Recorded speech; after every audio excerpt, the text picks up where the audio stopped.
मध्य प्रदेश के जबलपुर के अंदर ये जो क्रूज हादसा हुआ है, ये सच में कोई हादसा है या फिर ये एक बहुत बड़ी साजिश है। अब इस राज का जवाब सिर्फ एक ही शख्स दे सकता है और वो है इस क्रूज का ड्राइवर। जी हाँ, जो ड्राइवर उस वक्त इस क्रूज को ड्राइव कर रहा था, जो ड्राइवर इस क्रूज को चला रहा था, उसे सब पता है, उसे सब मालूम है कि हादसे से ठीक पहले क्या हुआ था। हादसे से ठीक पहले उससे जब पैसेंजर्स ने कहा था कि हमें लाइफ जैकेट दे दो, तूफान आने वाला है और गहरे पानी में इस क्रूज को मत लेकर जाओ, तो उसने किस तरीके से इन लोगों की बातों को नजरअंदाज कर दिया था। जी, यह हादसा इतना ज्यादा खतरनाक है और इतना ज्यादा डरावना है कि इस हादसे ने उन लोगों की आंखों में भी आंसू ला दिए हैं जिनके खुद के दिल पत्थर के होते हैं।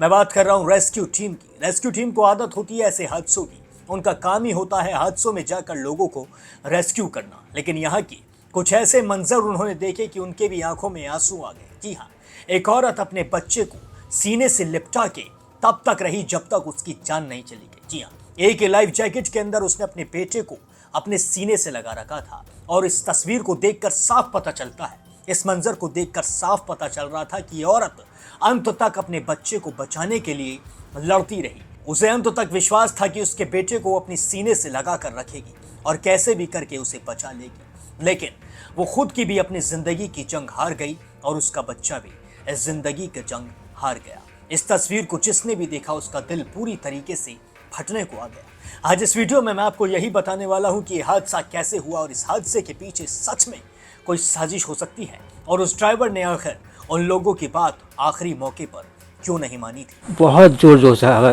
चलना शुरू हो गई। फिर मैंने क्रूज का रेस दिए कि मतलब लगने पे को मुश्किल से 10 मिनट करीब लगता है, लेकिन बोट नहीं लगी, वापस रिटर्न हो गई। फिर वहाँ भी अपन सोचे कि मतलब किसी भी हालत से कोई भी कॉर्नर में बोट लगा दें, लेकिन पूरी जी जान से कोशिश करने के बाद भी बोट कॉर्नर तो किसी भी कॉर्नर में पहुँचने को तैयार नहीं हुई। मैं उनको बोल दूँ जाए कि मौसम बहुत तेज़ ख़राब हो गया, लाइफ जैकेट पहन लें और सामने वाले करीब खड़े हो जाए, कुछ ऊपर आ जाए। बट वो कह रहा है कि मैंने लाइफ जैकेट वो पहनने के लिए बोला था यार, ऐसा कुछ उसने नहीं किया था।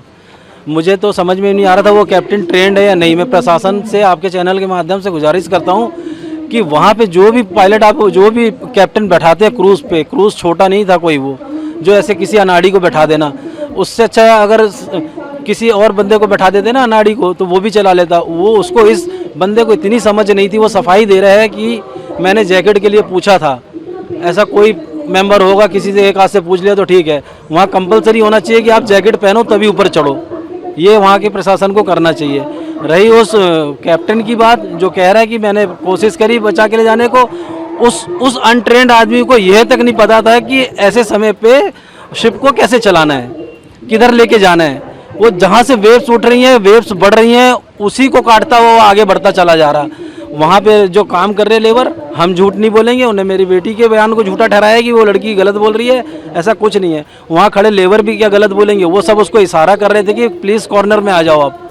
उसको बहुत इशारा इंडिकेशन दिया, कपड़ा शर्ट उतार के उसको हिला के दिखाइए वहाँ पे कि इधर कर ले इधर कर ले। उसने अपने आगे वो पता नहीं अपना कॉन्फिडेंट में था क्या था, लहर के अगेंस्ट में वो चलाता रहा। जो ये एक्सीडेंट हुआ है, तूफान आया वो आया, इतना बड़ा तूफान भी नहीं था कि एक शिप को डुबा दे। गलती पूरी सरासर उस कैप्टन की है जो लहर के अगेंस्ट में वो चलाता रहा है। उसने सबसे बड़ी गलती करी, हवा चल रही नीचे बुला लिया सबको बंद केबिन में, जबकि एक पायलट को ये पता होना चाहिए कि जहाँ डूबेगा तो नीचे पहले पानी भरेगा। उसने पहली गलती ये करी, हम सबको नीचे बुलाया और नीचे बुला के भी ऐसा कुछ नहीं करा कि लाइफ जैकेट बांटी हो या क्या करी, क्योंकि इतने बड़े क्रूज में 2 लोग, एक इसका असिस्टेंट था या पता नहीं कौन था और एक वो चलाने वाला। आप उसकी एक वीडियो देखे होगा किस तरह बैठ के वो जहाज को ऑपरेट कर रहा है। ये वो गलत तरीका है। दूसरा, उन्होंने जैकेट बांटी ना कुछ, हम लोगों ने खुद जैकेट लेके लोगों को पहनाई। आपने कई वीडियो में देखा होगा, मुझे, मेरे फेस को, मेरे फादर इन लॉ को और 2 सज्जन ब्रदर और थे जिन्होंने बहुत हेल्प करी वहाँ पे जैकेट बांटने में, निकालने में। सबको पहनाई है, जितना समय मिला पहना लोगों ने। किसी ने लॉक कर पाया, किसी ने लॉक नहीं कर पाई जैकेट। लेकिन ऊपर से कोई इंस्ट्रक्शन देने ये नहीं आया कि जैकेट पहन लियो तो ऊपर आ जाओ, नीचे पानी भर रहा है। उल्टा वहाँ पर मौजूद लेबर और जो गांव के विलेजर्स थे, जितने भी लोग थे, उन्होंने बाहर आने के बाद हमें ये बताया कि वो तो जहाज़ तो हमारे सामने अंदर ही ऑफ हो गया था, ऑफ करके वो कूद गए और जहाज़ ऑफ हुआ है एक जगह पर खड़े होके। पानी जब वेव्स आई और शीशे टूटे हैं और जो जहाज पलटा है, उस समय वो पायलट, वो कैप्टन जहाज में नहीं था, कूद चुका था उससे पहले। जबकि उसका फ़र्ज बनता था कि एक एक जन को आगे बचाने, वो तैरना जानते थे। वो आके सबको ये बोल सकता था जैकेट्स पहन लिए तो ऊपर आ जाओ, वो अपनी जान बचाने में लगा रहा, हम सब परवाह करेंगे। आप तैरना जानते थे, आपने जैकेट पहनी थी, उसका फर्ज बनता था कि आके हम सबको बोले कि जैकेट पहन लिया तो प्लीज़ पानी में कूद जाओ या ऊपर आ जाओ, क्योंकि जहाँ डूबने वाला है। 2-3 वेस्ट में ही सारा खेल ख़त्म हो गया और जहाज पूरा उल्टा हो गया, जिसमें मैंने अपने फैमिली के 3 लोगों को लॉस झेला है। हमारा दर्द हम ही जान सकते हैं क्या है। और मंजर वहाँ पे बहुत खतरनाक था, जिस तरह वो अपनी सफाइयाँ दे रहे हैं। मैं प्रशासन से प्रार्थना करता हूँ ऐसे अनाड़ी आदमी को इतनी बड़ी जिम्मेवारी ना दे। जो जिम्मेवारी उसको दे रखी थी, उसने 40 लोगों को लेके जा रहा है, उसको इतनी समझ नहीं है कि मुझे जहाज़ किस दिशा में चलानी है। और मौसम का अलर्ट होने के बाद भी वो लेके गए, सबसे बड़ी गलती वो। दूसरा, लहर के अगेंस्ट में आप किसी बच्चे को पकड़ा देते ना जहाज़ का वो हैंडल, तो वो भी ना उस तरफ को लेता कि जहाँ से लहर उसको अटैक ना करे। वो लहरों से लड़ रहा था, वो इतना कॉन्फिडेंस था, अपने जहाज़ को लहरों से लड़ा रहा था, जिससे ये दुर्घटना हुई है। अगर बोट ऑपरेटर्स के लिए सख्त कानून होते तो ऐसा होने बिल्कुल सख्त कानून होना चाहिए। पहले वहाँ पे ट्रेनिंग दे के बैठाया जाए कि ऐसे समय पे आपको वहाँ पे मौजूद पैसेंजरों को क्या मैसेज देना है, क्या नहीं देना है। आप चला रहे हो कोई बात नहीं, आपके असिस्टेंट था उसको भेज सकते थे कि आप जैकेट पहनो, ऊपर आ जाओ। वो जैकेट तक हम खुद लेकर पहन रहे हैं। वो कह रहे हैं हमने पूछा था, पूछना ड्यूटी होती है। किसी एक से पूछ लिया कोई जैकेट पहन लो, पता नहीं पूछा नहीं पूछा, वो अपनी सफाई में बोल रहा है। मुझे नहीं लगता किसी को बोला होगा उन्होंने। और ऐसा कुछ नहीं कि डांस करने के लिए लोगों ने जैकेट नहीं पहना। मैं 5 बार जा चुका हूँ उस बरगी डैम में, कभी कोई नहीं पूछता कि वहाँ जैकेट पहनोगे नहीं पहनोगे। इस बार ये हादसा हो गया कि वो निकम्मी प्रशासन एक नंबर, जिसने कि उन लोगों के लिए जिनको मरने के लिए छोड़ दिया, उनके लिए कुछ नहीं किया। मैं आपको बताना चाहता हूं कि अगर वहां पर जो काम करने वाले जो मजदूर, जो लेबर थे, या जो वहां पर आस पड़ोस के गांव के रहने वाले थे, अगर वो उस वक्त वो बचाव कार्य नहीं करते तो शायद हमारा भी यहाँ पर खड़े हो गए। इस जो मैं आज अपने बयान को दे रहा हूँ, या जो मेरे जमाई है या मेरी जो नातिन है, हम या और जो लोग जिनको उन्होंने बचाया, वो भी नहीं होते, वो बचता ही नहीं कोई। क्योंकि प्रशासन की तरफ से एक जिसे कहना चाहिए ना, एक जना भी नहीं था कोई। अगर उनकी तरफ से कोशिश की जाती, क्योंकि जो ये कार्य करते हैं उनके पास गोताखोर होते हैं, अगर उसी वक्त गोता लगा के वो बचाव कार्य को करते तो बहुत से लोगों को बचा सकते थे। मेरी बेटी और मेरा नाती रात भर उस क्रूज में दफन नहीं रहते, उसी वक्त उनको बचा लिया जाता।